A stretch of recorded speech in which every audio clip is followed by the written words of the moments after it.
Dear President of the European Parliament, dear David, dear President of the Bundestag, lieber Wolfgang Schäuble, dear Presidents of the Portuguese and Slovenian Parliament, Eduardo and Igor, and of course, ladies and gentlemen, honorable members of parliaments. Recently, the Commission secured the first 300 million doses of a potential coronavirus vaccine from the European company BioNTech.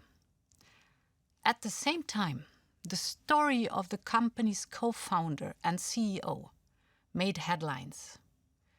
Ugur Sahin came to Germany from Turkey with his mother when he was 4 years old.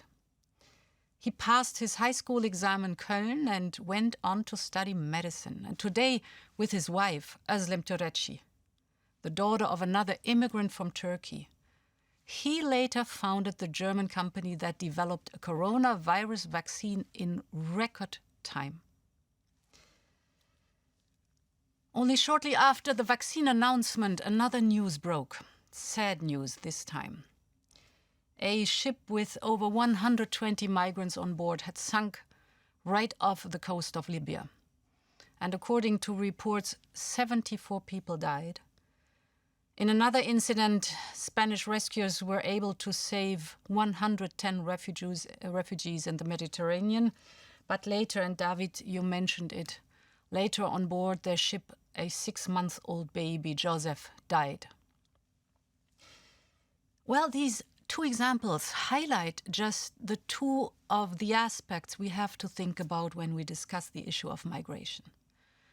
On one hand, people coming from a migration background will contribute to growth, innovation, and social dynamism in a country, and we speak too seldom about that. And on the other hand, there are still far too many heartbreaking stories of migrants risking their lives on their way to Europe. And both examples make clear why it is so important for the European Union to build a system that manages migration in the long term and which is fully grounded in European values. And indeed, this is why the European Commission at the end of September adopted its new Pact on Migration and Asylum. Migration is a complex issue. David, you mentioned all the different pillars. And there are many genuine concerns that have to be brought into balance. We have to talk about the people seeking international protection or a better life, exploited by ruthless smugglers. We have to talk about the concerns of countries on the EU's external borders, such as Italy, Greece, and Spain.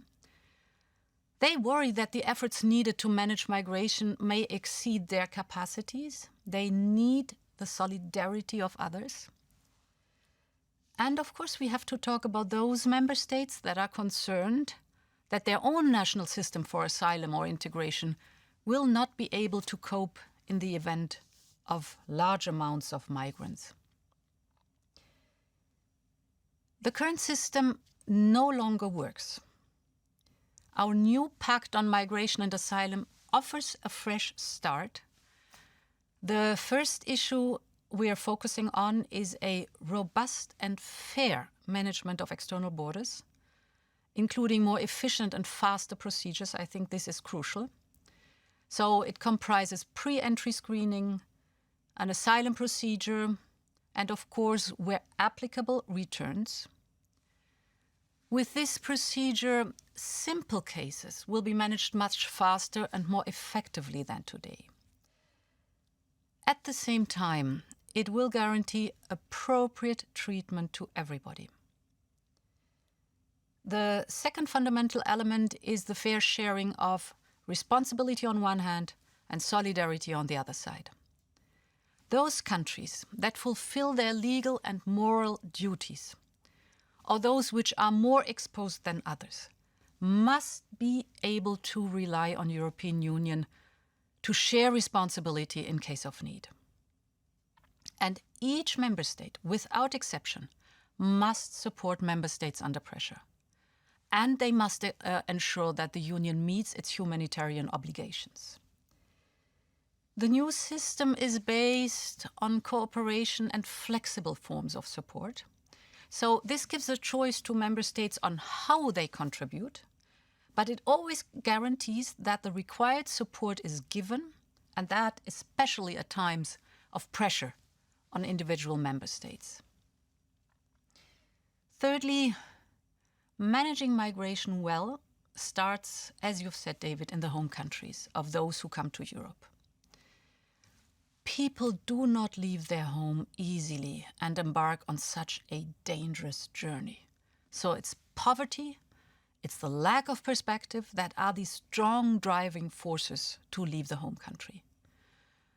The European Union will therefore look and work towards tailor-made and mutual beneficial, this is important, partnerships with third countries.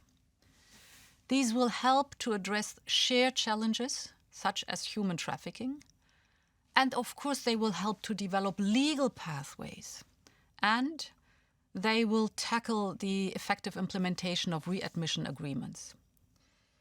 With our package, we also seek to boost a common EU system for returns, to make EU migration rules more effective and credible.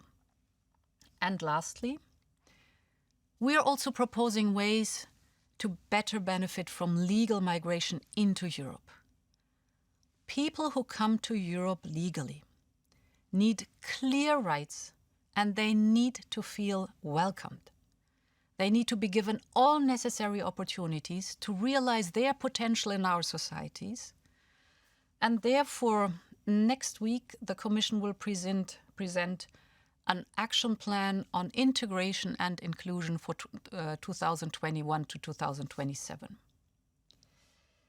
As you know, our proposal on the pact was preceded by extensive consultation with member states and the European Parliament. You know that Vice President Margrethe Skinas and Commissioner for Home Affairs Ylva Johansson traveled from capital to discuss ideas and proposals and were in the Parliament.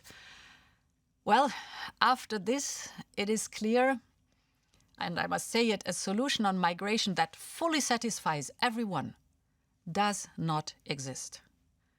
We need to come together on this issue, and we need to discuss and we need to find compromises. So national parliaments, the European Parliament, the national governments. We need to acknowledge our differences and we need to overcome it, but we need to move forward now. It should not get stuck. Ladies and gentlemen, in 2015, one of our co-hosts, you, Wolfgang Schäuble, spoke of our European societies having a rendezvous with globalization. And these words are still true today. Indeed, migration has always been a fact for Europe, and it always will be. It enriches our societies, it brings new talent to our countries when well managed. But if not, and we know that by experience, it has the potential to divide us. So given the urgency of local situations in several member states, there is no point in fighting the battles of yesterday. We need a sustainable solution, and we need it now. We owe it to the migrants, we owe it to the refugees, and we owe it to our citizens. Many thanks for listening to me, and I look forward to the discussion.